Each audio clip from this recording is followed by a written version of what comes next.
Bueno, vamos a dar inicio a esta reunión que fue idea conjunta con el doctor Jimmy Paul León para tratar de compartir algunos conceptos con los residentes rotantes de otros países, específicamente en esta reunión con las rotantes residentes de España. Y específicamente vamos a empezar las reuniones, cada vez que vengan a rotar, se escogerá algún día para tomar un tema específico.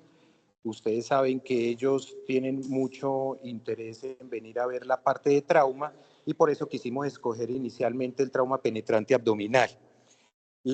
Esto no va a ser una reunión donde vamos a dar una conferencia magistral sobre trauma penetrante abdominal, porque saldríamos seguramente mañana o pasado mañana.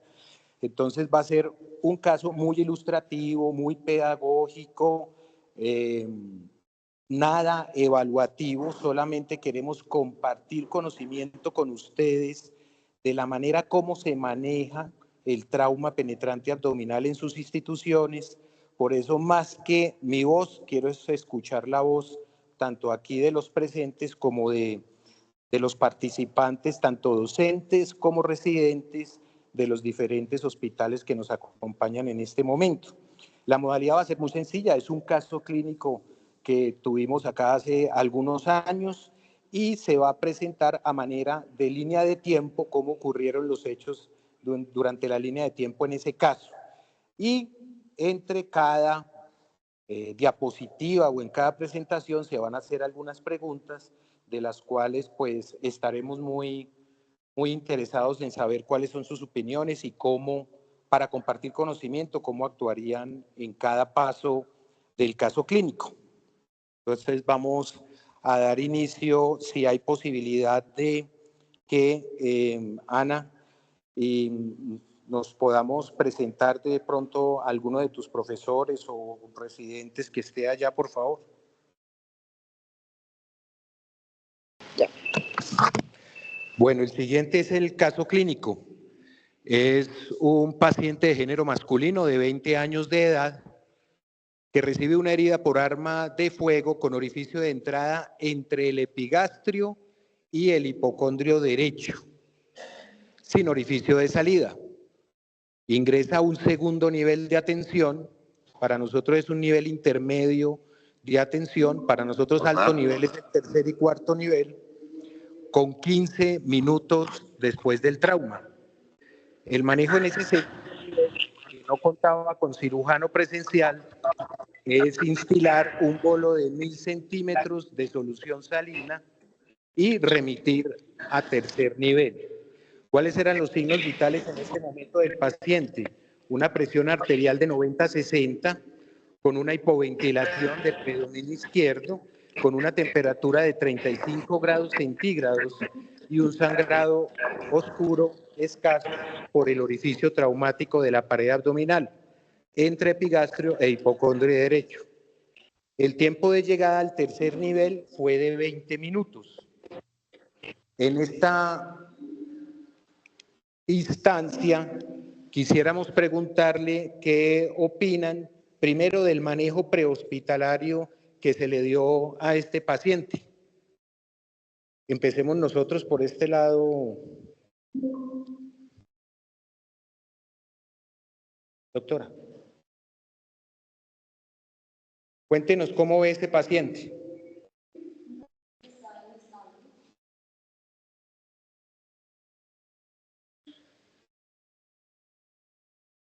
Inicialmente tenemos en cuenta que es un paciente que está inestable, está hipoventilado, está al parecer hipoperfundido. Inicialmente hicieron pues la represión de líquidos, pero posiblemente este paciente también va a requerir un protocolo pues de transfusión adicional a los líquidos. Sí, eso es como lo principal. ¿Alguna opinión en el público virtual, por favor?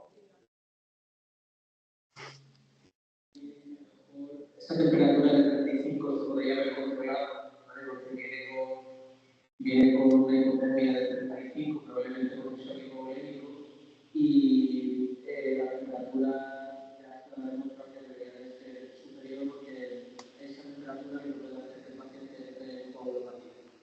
¿Qué podemos? ¿Qué podemos opinar acerca de del manejo con cristaloides en ese nivel? Hombre, a nivel de prehospitalario, si es lo último, lo único que tiene sería, si es lo único.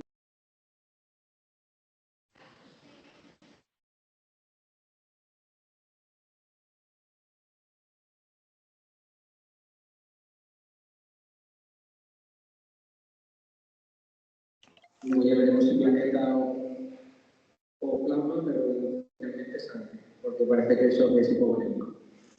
Alejandro, una pregunta. ¿Qué opinas del manejo con cristaloides tal cual como se le aplicó a este paciente y qué variables podrías tú, no como cirujano, sino como médico que recibe en segundo nivel un paciente de esos, qué otras variables puedes impactar durante o antes de la remisión?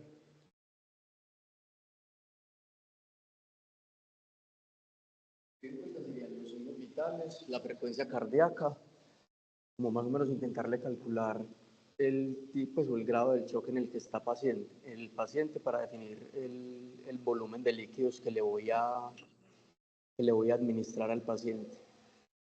Adicional a eso, pues también es importante ver cómo está el paciente en cuestión de saturación, si requiere un oxígeno suplementario y en el caso tal, si se sospecha, por ejemplo, que el paciente tiene orificio de entrada, pero no de salida y tiene anormalidades a la auscultación pulmonar, ver si de pronto puede tener también un trauma a nivel torácico derecho, en el caso de este paciente, y definir en el examen físico si de pronto cursa con signos o síntomas que me sugieran un hemo o un neumotórax y que yo en un segundo nivel le haya podido realizar una toracostomía cerrada también como parte del manejo inicial si sospecho que hay una lesión pulmonar.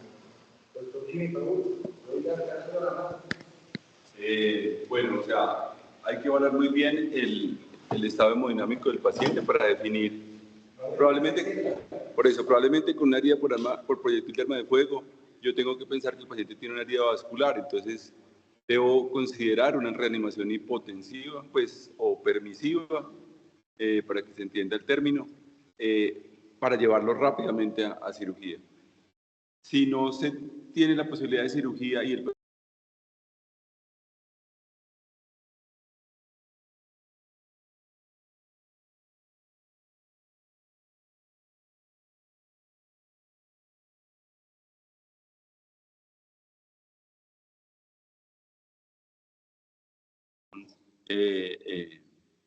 procesos de coagulación y que va a terminar en una hipercoagulabilidad, perdón, en una anticoagulación. La idea también, como lo mencionaba, la temperatura es importante, entonces esos líquidos a temperatura ambiente o levemente calentados y cubrir al paciente nuevamente pues, en las maniobras iniciales.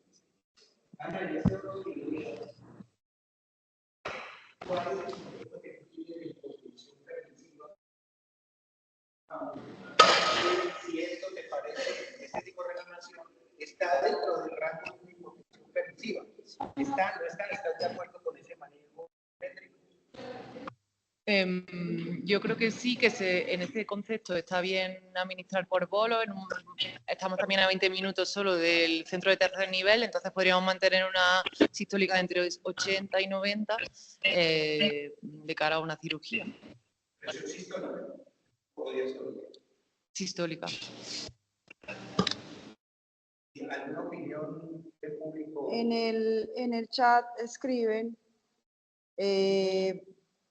frecuencia cardíaca y calcular índice de choque, intentar corregir la hipotermia más, me imagino que transfusión de sangre y ya. Y no sé si van a hablar algo más.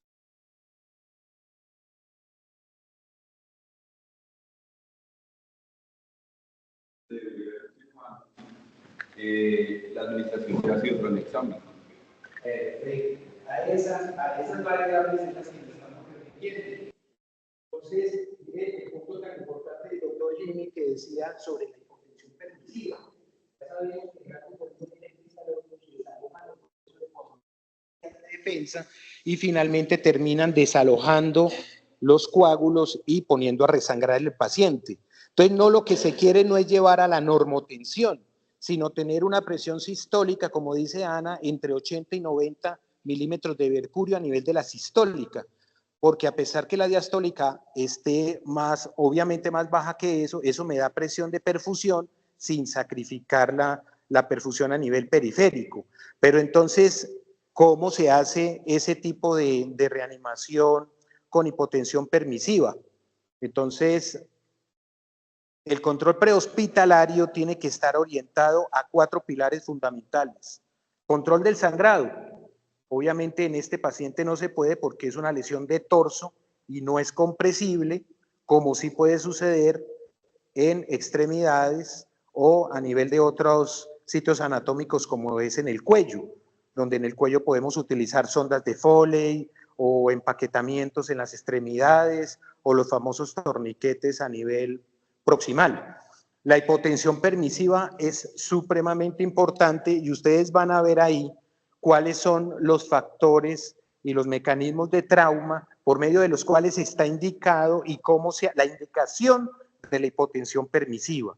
Y básicamente son que usted sepa que del segundo nivel al tercer nivel se va a demorar de 10 a 15 minutos o más, está indicado ya hacer reanimación con cristaloides de manera hipotensiva, que el mecanismo de trauma genere una sistólica menor de 60 a 70 o un trauma cerrado menor de 80 a 90 y que se asocie a un trauma cronoencefálico. También está autorizado porque el cerebro necesita una presión de perfusión, pero ya llegando a presiones sistólicas, ya no de 90, 80, 90, sino sistólicas entre 100 y 110. Y las otras variables son el control de temperatura, que con mantas, con líquidos tibios y el traslado inmediato.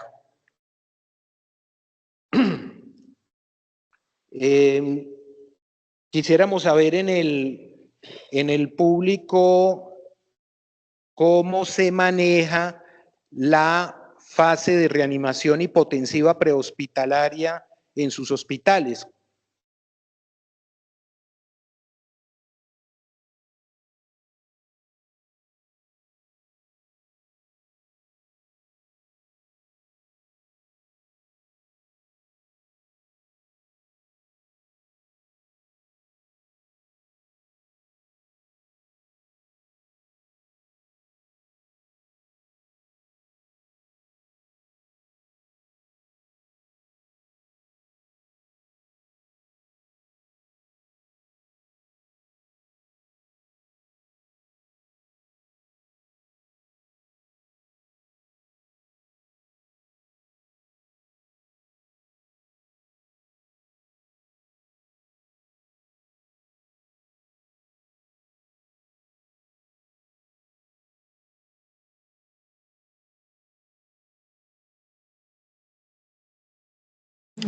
El doctor Pedro no se escucha.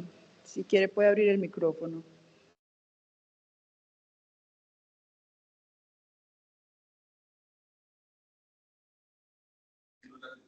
Ha mejorado muchísimo. Todavía hay una desconexión del ámbito prehospitalario al ámbito hospitalario. De pronto existe la conexión en algunos países, en algunas redes, entre el ámbito prehospitalario y la sala de urgencias. Va a llegar un paciente así, así, le pusimos esto y llega. Pero más allá, sobre todo en el trauma, por ejemplo, que es muy importante saber las condiciones iniciales del paciente, qué le han hecho. Con el quirófano, esa comunicación muchas veces no existe. Pero sí, digamos que tendríamos nosotros un papel importante en los llamados a qué deben hacer aquellos encargados de la atención prehospitalaria. ¿Qué nos gustaría que hicieran para que el paciente nos llegue en mejores condiciones? Se ha visto que aumentar demasiado el tiempo es deleterio para el paciente, ¿cierto? Hacer 1000 cosas por el paciente, pues casi que operarlo prehospitalariamente no debe ser el manejo, pero tampoco que se haga lo mínimo, pues como de llevarlo simplemente, y me imagino que van a hablar de eso.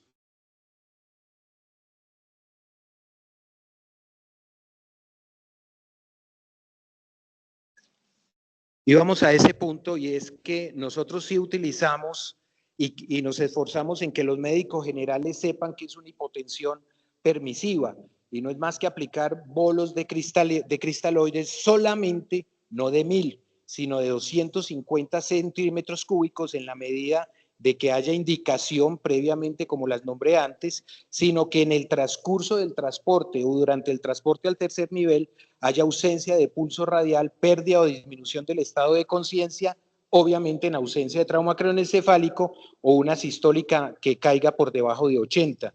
Esos son los bolos que tienen que irse cada 5, cada 10 minutos midiendo la presión para lograr esas sistólicas de 80, 90 sin trauma craneoencefálico de 100 a 110. Y ya está más que corroborado que el tiempo que se gasta en el traslado es preferible trasladarlo al centro del trauma que trasladarlo a un segundo nivel para perder tiempo. Hay que ir al sitio donde está todo para atender ese paciente. Ya llega el paciente al tercer nivel, no sé cómo se vea la placa, los compañeros allá en España cómo vean la placa, pero llega con el ABCDE, es una vía aérea permeable con ventilación espontánea, solamente con una taquipnea de 22, saturando 83, con una hipoventilación basal izquierda, con una frecuencia cardíaca de 125 y una presión de 80-50. Los ruidos cardíacos están rítmicos, hay un escaso sangrado por el orificio de entrada y hay una leve agitación psicomotora, el orificio de entrada es acá, no sé por qué no me salió en la diapositiva, y dentro de otros hallazgos, es clara los signos de irritación peritoneal y la temperatura de 35 grados centígrados. Quisiéramos preguntar cuál es la función de sacar o de calcular el índice de choque y el ABC score en este tipo de pacientes, encontrándonos ya en un tercer nivel y la interpretación rápidamente que hacen de la radiografía de tórax y las decisiones que se van a tomar en este contexto con estas hemodinamia y con esta placa. La figura que está a la derecha, no sé por qué no me salieron los signos, tiene un eco fast que solamente es positivo en el hipocondrio izquierdo y en el hemitórax izquierdo. Entonces tenemos placa de tórax, donde se evidencia lo que ven allí, un ecofaz positivo en la ventana del hemitórax izquierdo y del hipocondrio izquierdo, y quisiéramos que nos hablaran y participáramos sobre el índice de choque, el ABC score, que define y qué terapéutica nos permite ayudar.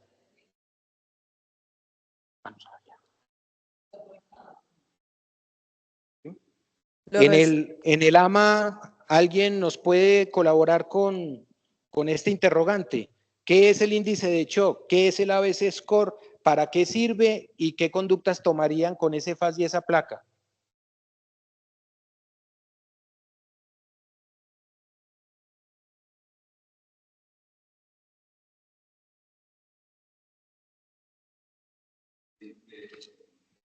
Los estudiantes, ¿cómo se calcula el índice de choque?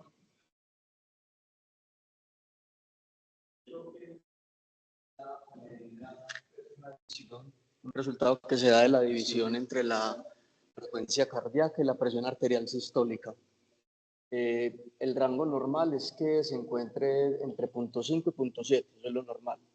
Por encima de 0.7 ya nos comienza a indicar que hay signos pues, de hipovolemia o de choque, y según el resultado pues, nos indicaría o nos puede sugerir el grado del choque y la necesidad de transfusión.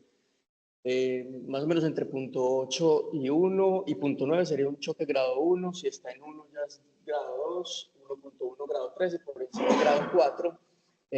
Se dice que cuando está por encima, bueno, con eso ya calculamos, si es un choque hemorrágico grado 1, 2, 3 y 4, la necesidad de transfusión, y por encima de 1 nos habla sobre el porcentaje de mortalidad que puede llegar a tener el paciente en el trauma.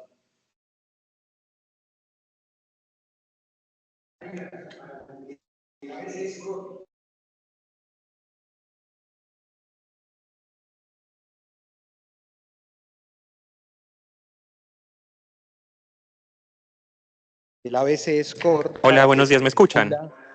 En los pacientes con trauma. ¿Alguna participación en el auditorio virtual? Gracias.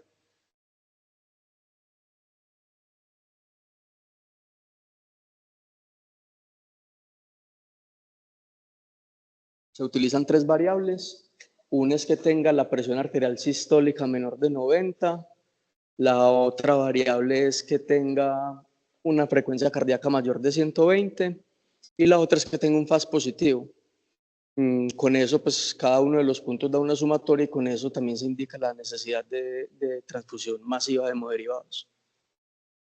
¿Alguna opinión sobre el ECOFAS y sobre la placa de toras, por favor?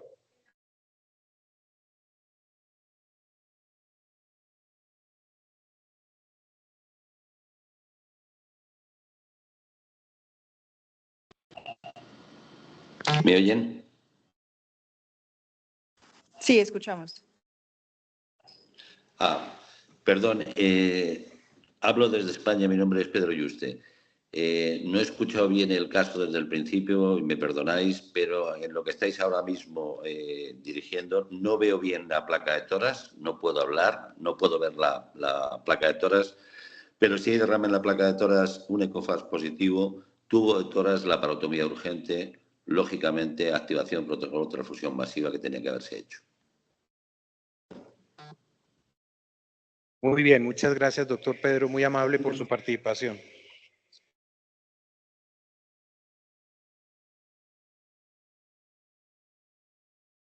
En JAMA van a intervenir.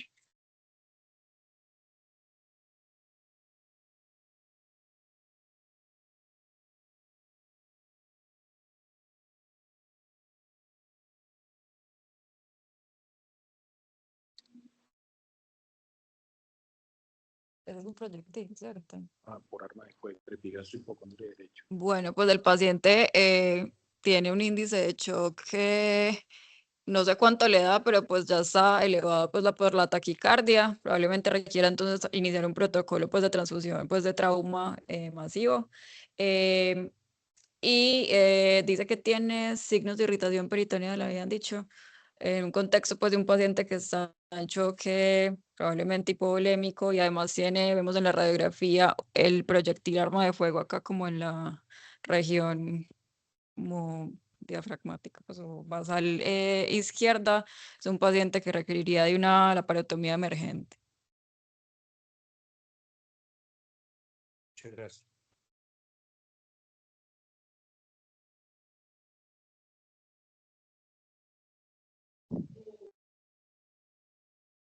Sí. ¿Cuánto ha sido la reanimación del paciente? Porque sabemos que fueron 1000 previos y en total después 1000 de de eso, cristaloides, y con 1000 de cristaloides es lo único que ha recibido, con 1000 de cristaloides, de 90 a 60, con los 1000 de cristaloides. Aquí está recién llegado a la sala de reanimación del tercer nivel. No le han puesto absolutamente nada. ¿Listo? Entonces, ¿qué hacemos? ¿Al procedimiento quirúrgico o para definir ya? No se ha Porque operado. para mí el paciente requiere en este momento una intervención emergente. No requiere pues como en nada diferente pues ni de imágenes ni de ningún tipo de estudio, sino que tiene toda la indicación de ser llevado inmediatamente a un procedimiento quirúrgico de forma emergente, que en este caso pienso que se tiene que abordar pues en 2 fases, inicialmente hacerle una laparotomía y colocarle al menos una sonda de tórax para verificar cuánto es el drenaje ahí. Me queda la duda, es por la localización del orificio de entrada, realmente es si hay o no hay una lesión pericárdica, pero pues el FAST me dijeron que inicialmente era negativo. Entonces, pero para mí, pues el paciente tiene indicación de hacer una toracostomía cerrada izquierda ya y hacer una laparotomía emergente. Sería pues mi intención, mi plan inicial de manejo quirúrgico.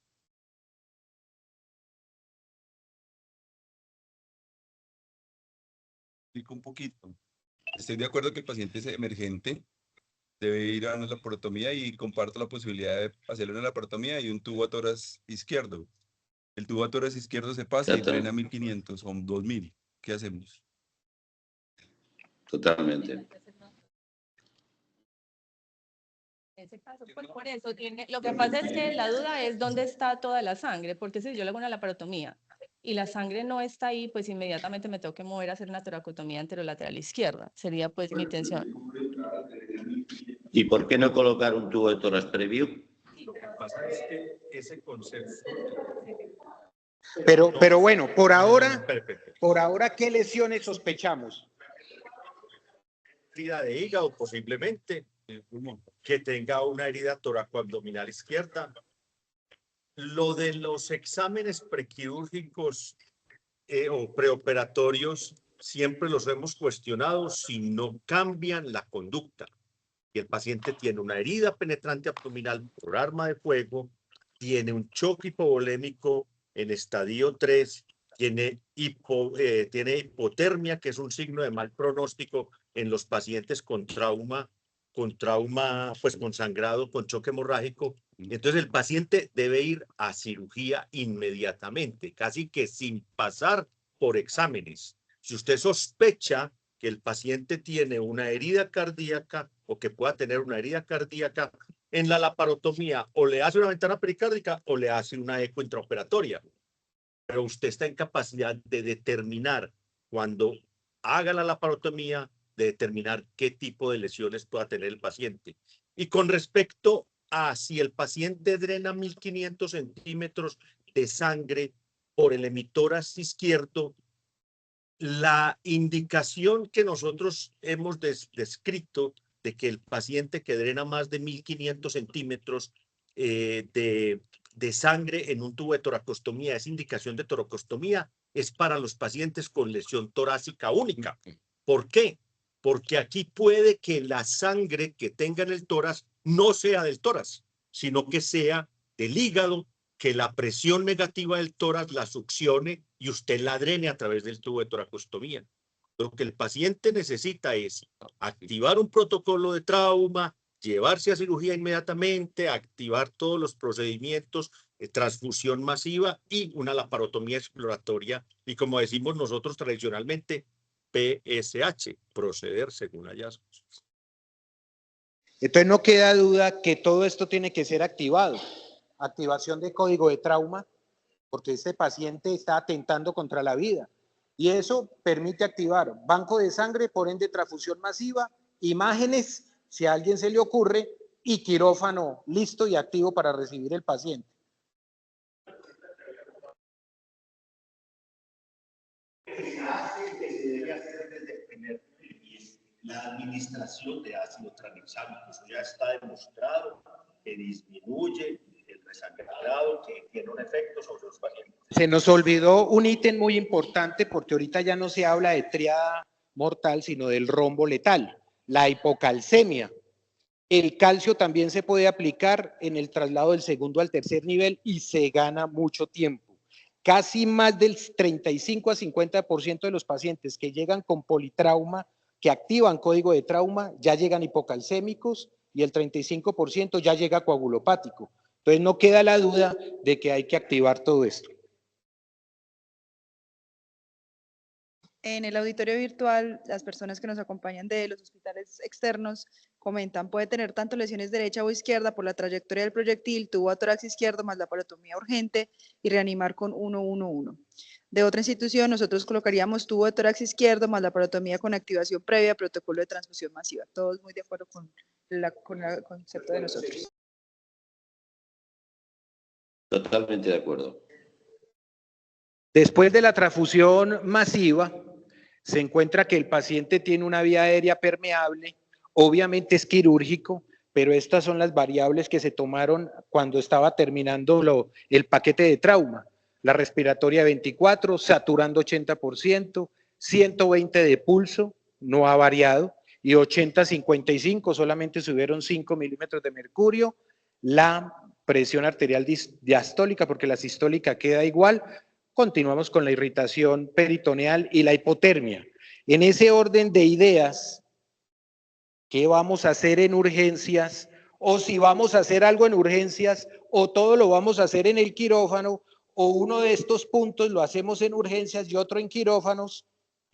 Quería como hacer un paneo sobre las opiniones que tienen sobre las decisiones.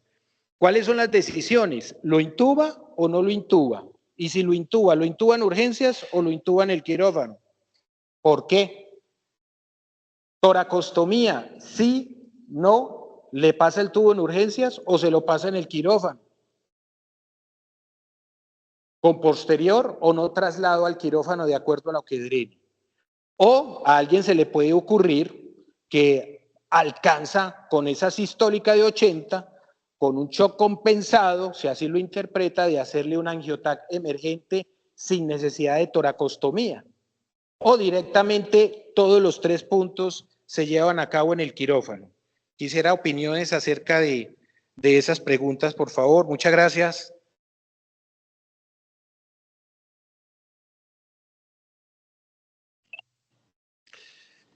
Yo creo que el paciente debe de ponerse un tubo de tórax antes de llegar al quirófano, necesita un quirófano ya y la indicación es de la laparotomía. Ese paciente está en shock y en shock hipovolémico y hay que parar el sangrado.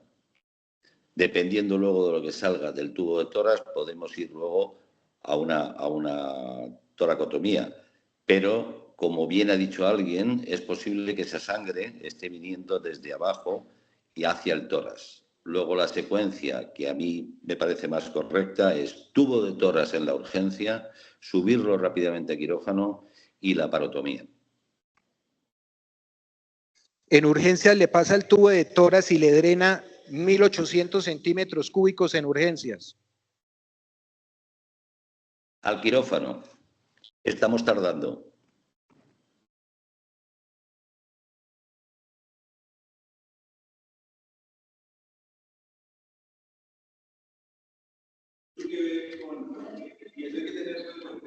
Los estudiantes tienen que tener muy en cuenta eso.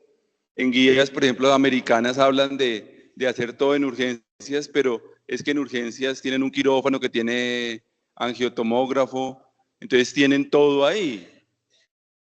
Hay hospitales en que la urgencia es en el primer piso y hay que subir a salas de cirugía, hay que movilizar al paciente a alguna distancia. Nosotros aquí tenemos la facilidad de que la entrada de urgencias sigue la entrada del quirófano. Entonces, de eso va a depender muchas veces las decisiones. ¿Qué es lo que hay que hacer? Aquí, como lo mencionaba el profesor Zuluaga, hay que llevar al paciente a cirugía. O sea, en este hospital el paciente iría a cirugía para que el anestesiólogo lo intube y nosotros le hagamos la laparotomía.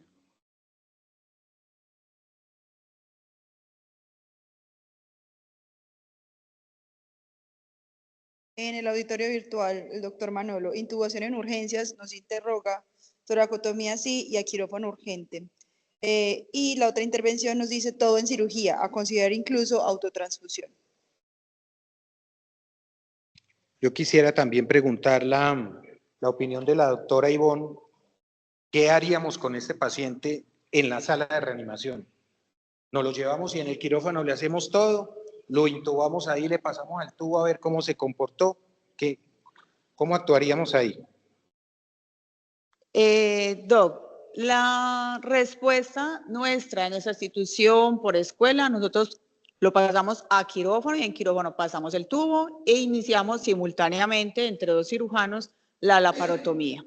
Pero también hay que resaltar aquí, que hay que mencionarlo, que no es zafado de los cabellos considerar que bajo esta mínima respuesta a la reanimación, bajo esa presión sistólica, hay escuelas que sí lo podrían llevar a un angiotac emergente para valorar esa lesión del hígado, tener un mapeo. O sea, sepamos que nosotros no lo haríamos, pero sé que en escuelas, por ejemplo, Universidad del Valle, lo llevarían después de haberlo canalizado a un acceso femoral con el acceso de un catéter para un REBOA y lo trasladan al angiotac, mapean la lesión del hígado, se valora si hay susceptibilidad de un manejo endovascular simultáneo en los tipos de quirófanos híbridos, como lo menciona el doctor Jimmy Paul. Pero la institución San Vicente Fundación lo lleva a quirófano, le pone el tubo y allí mismo simultáneamente otro cirujano va haciendo la laparotomía. Perfecto. Quería tocar específicamente el punto número 1 de la intubación en urgencias, porque la doctora Ferrada ya ha demostrado con diferentes estudios que intubar estos pacientes inestables en urgencias sobre todo habiéndoles ya aplicado la reanimación hemostática, usted la pierde. Y no la pierde porque se desalojó el coágulo por la intubación o el esfuerzo o el pujo, sino porque la respuesta vasovagal del paciente choquea al paciente y lo poco que usted logró con la reanimación hemostática lo perdió. Incluso los pacientes mueren y paran en urgencias, y paciente que para, logarítmicamente la mortalidad, no importa la lesión, ya es muchísimo mayor. Hay que evitar que el paciente pare, y si va a parar, que pare en un quirófano mientras estoy haciendo la laparotomía o la toracotomía. Entonces, los pacientes con esta inestabilidad no se intuban en urgencias, lo intuba el anestesiólogo con un solo intento, con todas las condiciones en el quirófano.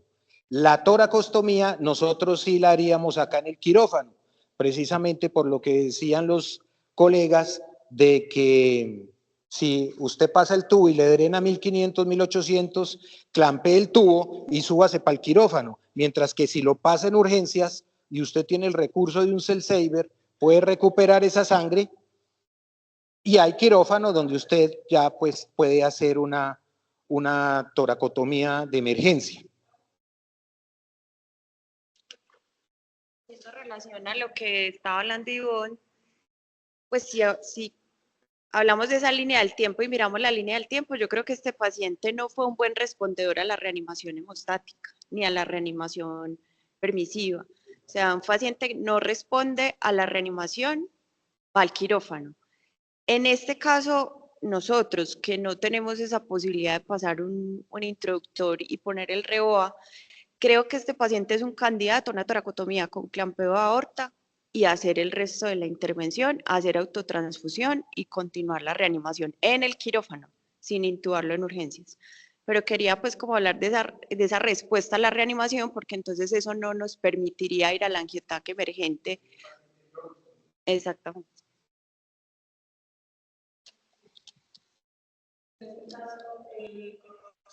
Por debajo de 80, que inicialmente, como estás diciendo, sería como candidato a un clampaje aórtico en determinado momento, teniendo indicación de la parotomía media, ¿iríais directamente a clampar la aorta infradiafragmática a nivel del hiato o directamente a la toracotomía? Depende del débito del tubo, porque usted pasa el tubo y va haciendo la laparotomía, y usted se da cuenta cuánto fue el débito del tubo y si la causa del sangrado viene de abdomen a tórax. Entonces usted tiene que trabajar el abdomen y clampea abdomen, la aorta en el hiato. O en caso contrario, si de pronto ese proyectil nos da la sorpresa que es intrapericárdico, entonces ya el abordaje sería muy diferente, ¿cierto? A través de toracotomía primero o 2 grupos quirúrgicos. ¿Listo? La parte técnica de hacer el clampaje de la aorta infradiafragmática versus en el tórax, ¿cierto? Digamos por la facilidad técnica o la rapidez en que se puede hacer. Pero obviamente si existe la capacidad técnica de hacerlo pronto, pues podría ser solamente el abordaje desde el abdomen. Bueno, para el público virtual que nos sigue, esto es lo que nosotros manejamos como alerta de trauma y código de trauma. Simplemente se diferencian en que potencialmente puede poner a amenazar la vida, eso es una alerta de trauma, o código de trauma que ya está amenazando su vida. Y la respuesta al código de trauma debe ser menos de 15 minutos por todo el equipo. Simplemente para mostrarles el resultado del índice de shock de la paciente fue de 1.6 y en el ABC score tuvo mecanismo penetrante, punto, sistólica menor de 90, punto, frecuencia cardíaca mayor de 120, punto, y un ECOFAS positivo. Tiene los 4 puntos del ABC score. Y eso activa el protocolo de transfusión masiva con una sensibilidad y especificidad por arriba del 75 al 90%. Lo mismo para el índice de shock. Lo que comentaba la doctora Ivonne, los accesos venosos son muy importantes. En este caso, al menos 2 venas periféricas en el servicio de urgencias, pero en un quirófano sí tiene que tener un catéter de alto flujo o un catéter central. Nosotros no tenemos REOA, doctor Pedro, nosotros no tenemos REOA, entonces nos toca clampear mecánicamente las cosas, pero en otros sitios de trauma como en la Universidad del Valle cuentan con REOA y hacen el acceso tanto arterial como venoso, ponen un introductor a nivel de la arteria de 5 a 7 French y a través de ahí, si lo necesitan, pues avanzan el REBOA. Pero ellos sí utilizan la indicación absoluta y total del REBOA, es con sistólicas de 70 o menos.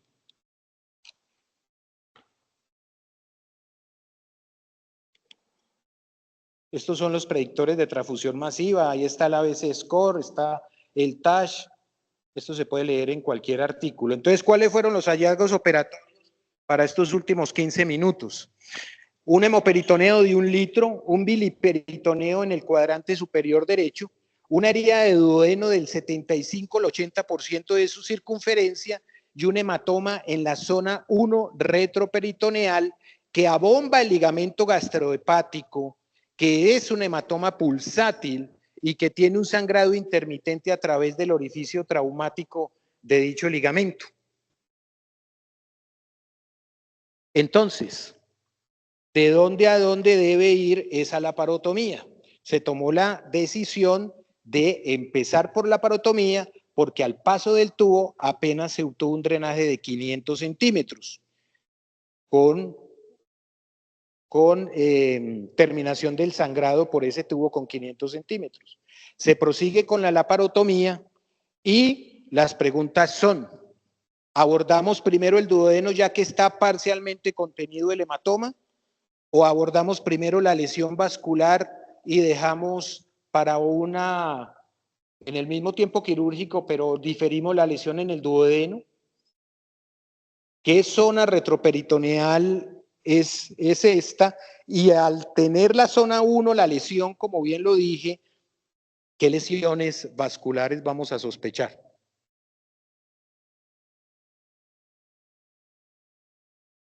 ¿Quién habla? Alejandro. ¿De dónde la hago? Yo la haría sifopúbica, pues teniendo en cuenta que tiene una lesión del duodeno y que no sé si para llegar hasta allá adicional a la maniobra, pues para liberar el duodeno vaya a necesitar también liberar pues el colon desde abajo. Entonces yo lo haría, pero teniendo en cuenta eso. Primero abordaría la lesión vascular, que es lo que me va a matar primero al paciente, y dejaría en el mismo acto quirúrgico, pero después la intervención del duodeno. Por supuesto que por cánones uno tiene que abordar primero lo que es sangre y después lo que contamina. Pero entonces, por la zona donde está, ¿qué lesiones vasculares hay que sospechar ahí? Lesión de grandes vasos, aorta, cava principalmente, son los que están ahí. Pero también si tenemos, digamos, la lesión, si ya llega como entre el borde de la zona 3, que serían las laterales, por la porción en la que está bueno, perdón. Y lo otro es, ahí también se debería de pensar en si de pronto se tiene en cuenta la clasificación en 5 segmentos del retroperitoneo, tener en cuenta también la zona del hilio hepático y la zona de la cava retrohepática. En esta instancia, después de la reanimación, mientras se hacen los hallazgos de la laparotomía, la presión arterial sistólica está en 90, con una frecuencia cardíaca de 108. En ese orden de ideas, ¿qué técnicas y maniobras, si estamos de acuerdo en abordar primero la lesión, la supuesta lesión vascular, qué maniobras recomendaría? ¿Cómo llegamos a esa zona? ¿A través de ese ligamento gastrohepático? ¿Podríamos hacer el reparo? ¿O esculcamos ahí a ver qué encontramos y cualquier cosita entonces comprimimos y ahí sí hacemos las maniobras? ¿O cuál es el proceder? ¿Y cuál debería ser el control proximal y distal? ¿Este paciente tiene indicación de ocluirle la aorta con esa hemodinamia? ¿O por qué motivo tenía indicación de ocluir la aorta? De pronto en el AMA o en el auditorio virtual en España. Muchas gracias.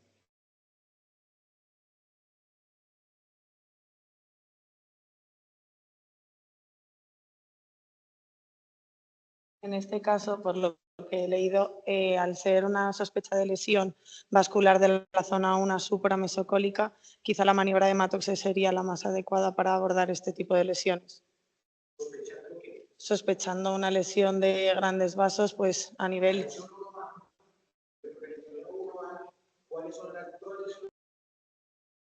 Pues, aorta infradiafragmática hasta la bifurcación de las renales y pues cava. También tronco celíaco. Sí.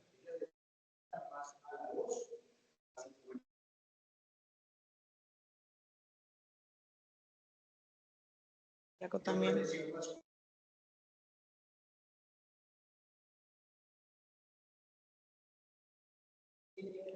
Celíaco y quizá, no, ya está ahí, el mesentérica superior inicio. En el auditorio virtual, ¿alguien nos quiere colaborar?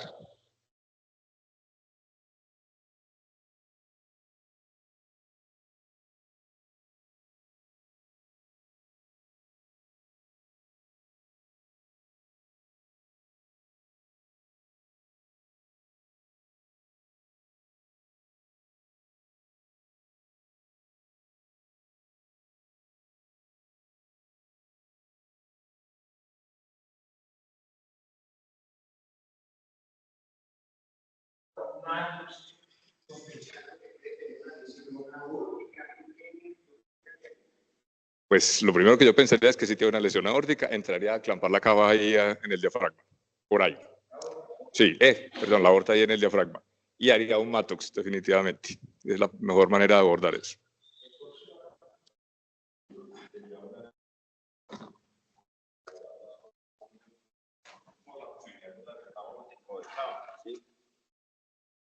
Una maniobra de Mattox, levantar el colon y llegar a clampando la aorta en el diáfragma, en la salida del diáfragma.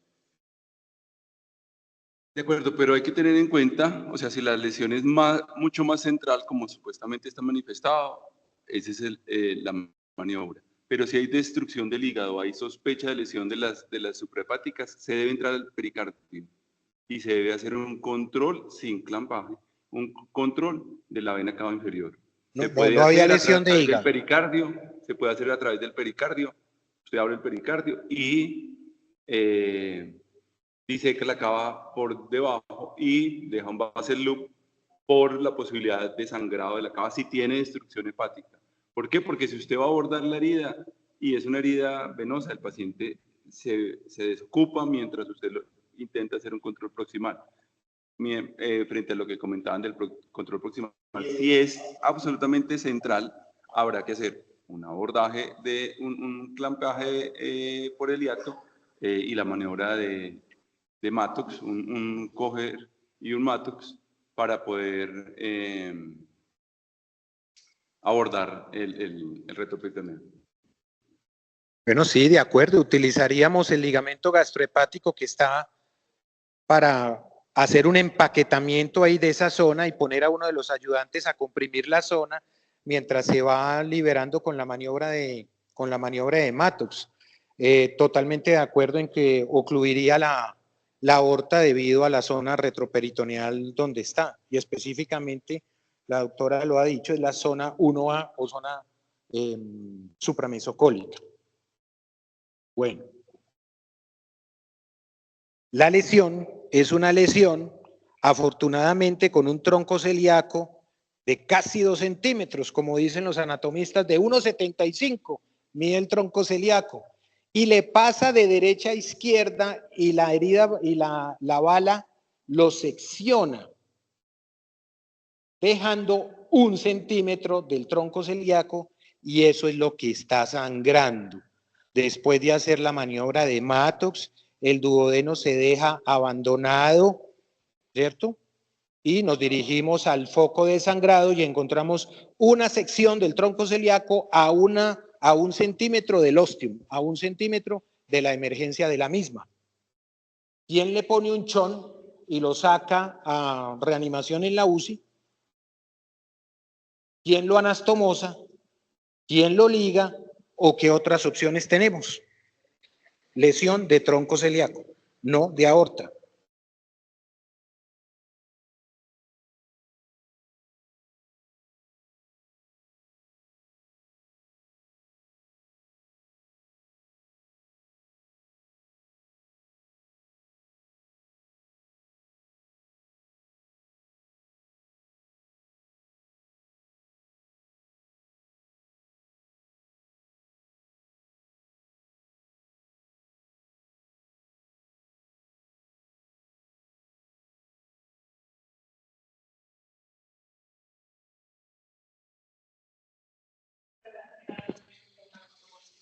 Se puede ligar y anastomosar después.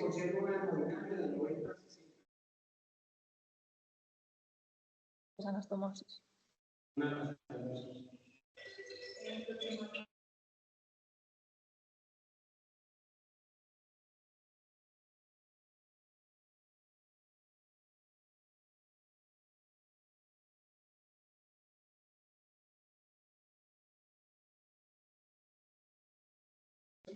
Yo,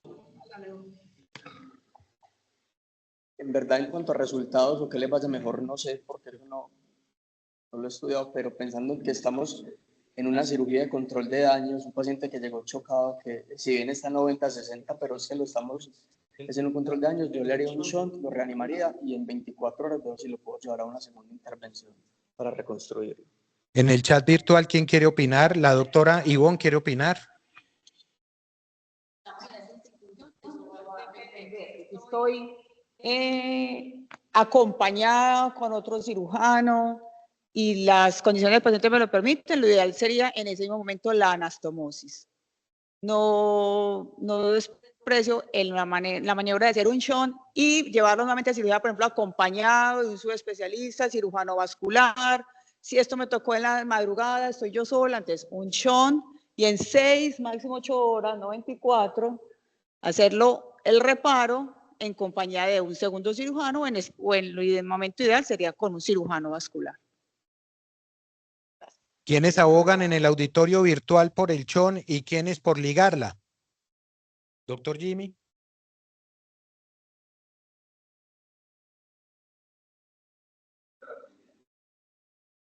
De los elementos que usted tenga anatómicos para poderlo definir y la condición hemodinámica, que no va a ser en este momento ya solamente definida por la presión arterial y la presión cardíaca, ¿cierto? Depende cuánto le han transfundido, qué soporte hemodinámico tiene vasopresores, qué asimetría tiene, o sea, tiene que haber muchos más elementos para que usted sepa si puede aumentar pues, el tiempo quirúrgico. Si las condiciones anatómicas son favorables, el paciente no está en una acidemia severa, en unas condiciones hemodinámicas graves, pudieras anastomosarse, ¿cierto? De lo contrario, la opción es el shunt para reanimarlo y traerle en mejores condiciones o con una anatomía que está complicada o que está en la posibilidad de que no se logre hacer una anastomosis bien hecha. Entonces, pudiera ser una opción. El ligarla implica el posible compromiso isquémico de órganos que tienen, a pesar de que hay colaterales que pueden tener circulación entre comillas terminal, y no sería la primera, no debería ser la primera opción, sino en extremis, en un paciente que probablemente si no se hace eso va a fallecer. Doctor Zuluaga. Si uno, o sea, si ya sabemos qué tipo de lesión tiene, sabemos que tiene una lesión del tronco celíaco. El tronco celíaco tiene solo una rama que es indispensable y eso tiene también su posibilidad que no necesite una anastomosis. El tronco celíaco da 3 ramas: la gástrica izquierda, la esplénica y la arteria hepática. El 70% de la irrigación del hígado y del oxígeno que llega al hígado no llega por la hepática, llega por la cava. Entonces, es un paciente en el que uno tiene que evaluar porque el tronco celíaco en algunos pacientes puede no ser vital y eventualmente esta se podría ligar. 10% de los pacientes, la circulación hepática no viene del tronco celíaco, viene de la arteria mesentérica. Entonces tiene uno que entrar como a evaluar en qué condición está, cuál es la anatomía del paciente, porque la circulación dada por el tronco celíaco, que es un vaso de grueso calibre que está chocando, que está matando a este paciente, tendría uno que evaluar antes de tomar una decisión, hacer como un análisis adecuado de en qué condición está. Si el paciente ya está más estable, si no está en coagulopatía, si el pH está mejor y el cirujano se siente capaz de hacer las cosas, porque eso es otra cuestión que hay que evaluar, pues podría llevarse a una anastomosis. Bueno, entonces, ¿cuáles fueron intrínsecamente los hallazgos de la lesión del tronco celíaco? Que aunque tenía 1 centímetro de cabo para anastomosar, de ahí, por ser herida por arma de fuego, necesitaba un injerto. Eso es un punto a desfavor. Y el otro es que aunque había recibido la reanimación hemostática y estaba hemodinámicamente, ojo, que eso Escalea lo escribió hace mucho tiempo, que usted tenga una hemodinamia compensada acercándose a la normal, no quiere decir que sus índices de perfusión y acidosis ya se hayan normalizado. Pero puede tener 90-60, 90-60, pero perfusionalmente a nivel periférico está llevado. Y de hecho fueron los gases transoperatorios que mostraron un exceso de base de -10 con un pH de 7,22 y un lactato elevado. Doctora Ana.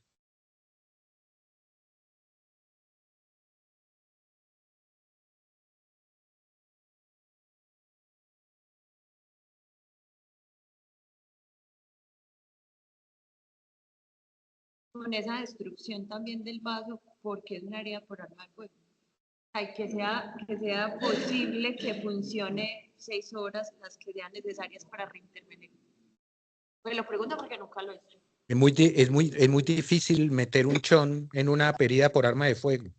Y más en esa localización anatómica, porque usted tiene que avanzar el chon por lo menos 3 centímetros, proximal y distalmente. Entonces ese tronco celíaco, el chon se le va a ir para la hepática, se le va a ir para la gástrica izquierda, se le va a ir para la esplénica y arriba tiene que meterlo a la aorta. ¿Ves? Ese es el problema del chon. Muy bien, ¿alguna otra opinión por ahí del público, por favor? En el auditorio virtual estaban de acuerdo con la realización de hacer un shunt y luego reconstrucción máximo en 8 horas.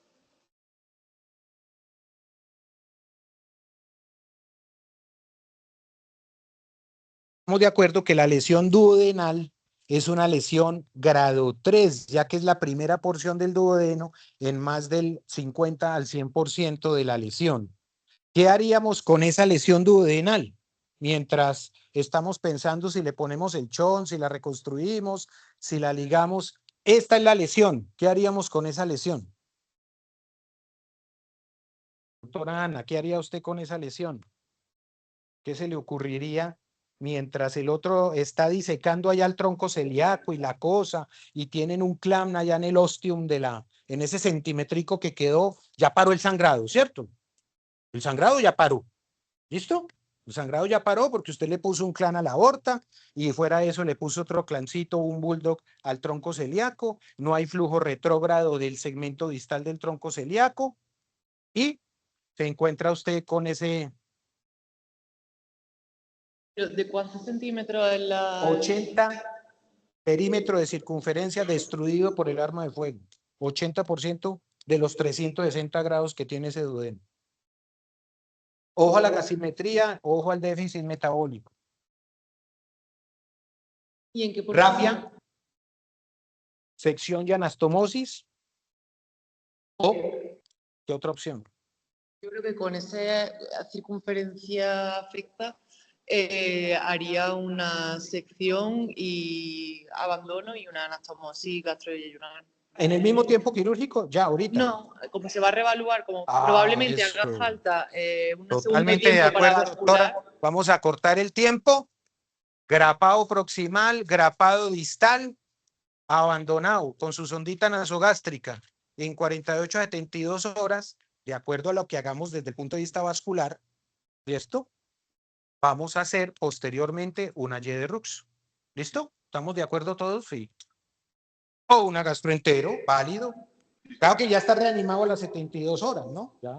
Pero muy válido, puede hacerle un B2, sí. Si usted tiene sutura mecánica, si no la tiene, probablemente rafiar no, cerrar ese muñón es de más tiempo, pues póngale una aisladilla, ¿sí?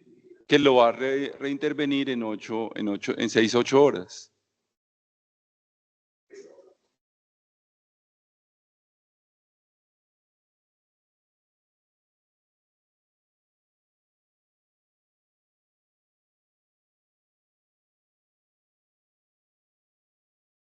Ahora sí vamos a ver lo de la lesión vascular. Entonces hay que tener unos conceptos muy importantes en cuanto en la laparotomía de control de daños, específicamente por trauma vascular abdominal. Tiene que hacer control de daños sí o sí, no importa los intestinos que estén dañados, 8 grapazos, 20 hiladillas, pero tiene que hacer control de daños si usted se encuentra con una de estas lesiones vasculares. No es un hemoperitoneo de 1.5 por una lesión del mesocolon.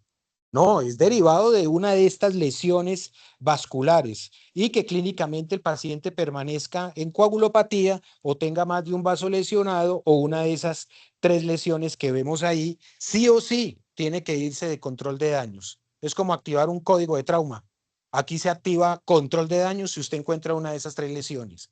Segundo, muy bien lo que participaron, que ya estas zonas se quedaron corticas, como las enseñaron a nosotros para patología médico-quirúrgica. Zona 1, 2 y 3, y sale para pintura, ¿no?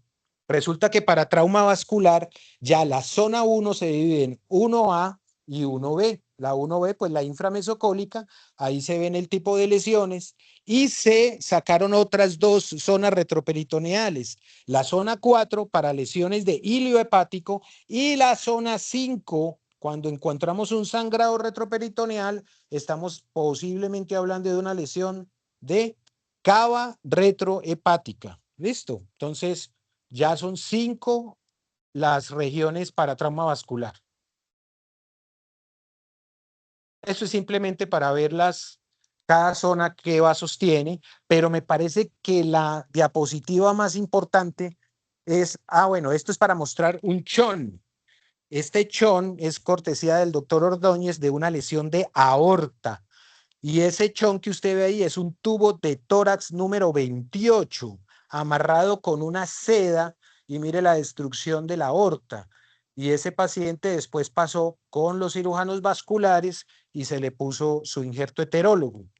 Otros ejemplos, no sé qué tal se vea allí, pero otros ejemplos de lesiones vasculares es esta, que es una lesión de la ilíaca con una sonda de Nelaton. Lo que le queremos decir a los colegas en España es que uno no necesita un chon carotidio para ponérselo a una lesión vascular. Con una sonda de Nelaton del diámetro acoplado al tipo de vaso lesionado es suficiente. Y no son pacientes, son pacientes que deben ser reanimados en 6 a 8 horas y entrar al quirófano a reconstruir el vaso. Porque ellos les sirve el chon es porque están coagulopáticos. Una vez se restaura la coagulopatía, se tapó el chon y ya tienes un problema más complejo de restaurar un vaso que estaba indemne de coágulos a un vaso que ha empezado a embolizar coágulos hacia distal. Lo otro muy importante, yo pienso que esta es la diapositiva más importante. Lo que pasa es que es tan difícil grabarse una cosa de esas, pero para el ejemplo que tuvimos, las arterias que pueden ser ligadas con muy bajo índice de complicaciones, como lo decía el doctor Zuluaga, en un contexto de control de daños de pacientes en extremis, una de esas arterias es el tronco celíaco. ¿Por qué? ¿Cómo es la explicación anatómica de que yo puedo ligar el tronco celíaco y no necesariamente comprometer la perfusión de la arteria hepática? Anatomía.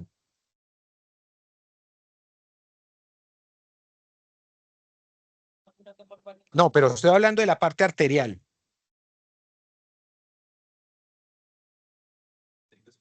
Esa es una, pero generalmente si no tiene alteración anatómica, ¿qué es lo que usualmente encontramos en nosotros? Es más, le digo, ahí está, mírela. Usted puede ligar la hepática común. ¿Por qué? Porque al ligar el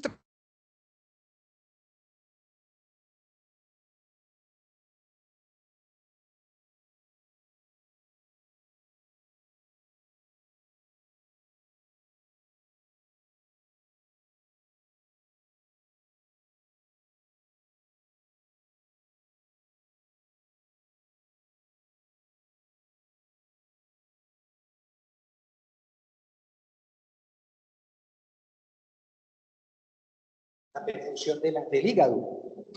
¿Se va a ver afectada, sí o no, ligando el tronco celíaco o ligando, mira, ahí lo dice, yo te doy la bibliografía, se puede ligar la hepática? No solamente porque por tal, sino porque la perfusión de la arteria hepática puede estar compensada por dónde, desde el punto de vista anatómico. Y ahí se nos va a quitar el miedo de ligar una hepática común. Yo no estoy hablando de la hepática propia, ojo pues, la común. Y ligar un tronco celíaco, Ana. Porque ¿cuál duodenal?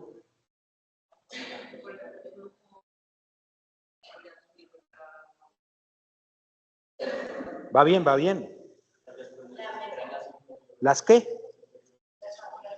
Las pancreatoduodenales inferiores, la doctora se acordó de aquí bien. Acuérdese que la mesentérica superior da las pancreatoduodenales inferiores, que se anastomosan a las superiores, que son rama de la gastrodenal. Mientras usted no tenga daño en la gastrodenal o más allá de la gastrodenal, el flujo de la mesentérica superior va a suplir el flujo de la hepática común. ¿Listo? No sé si hay algún comentario acerca de lo que llevamos hasta ahora. Ya estamos por terminar.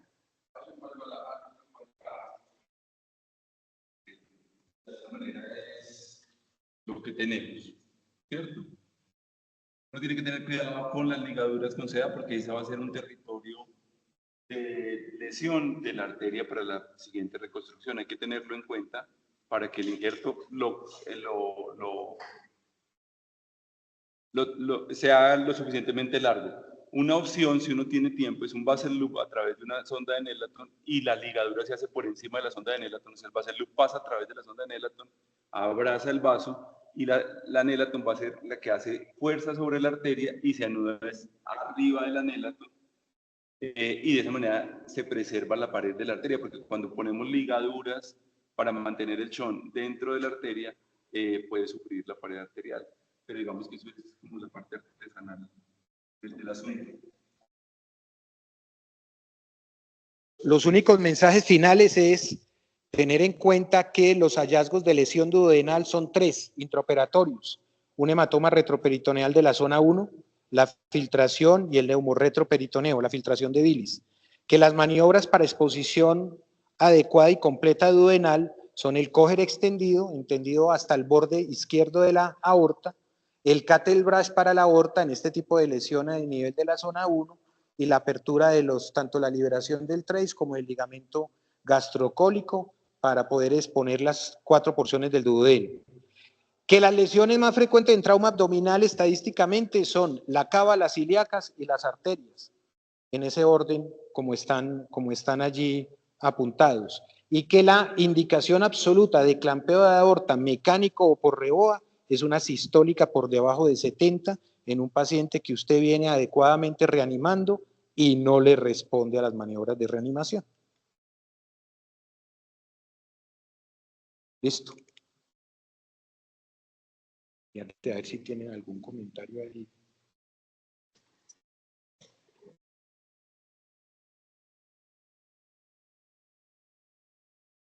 Yo les agradezco mucho la participación de ustedes.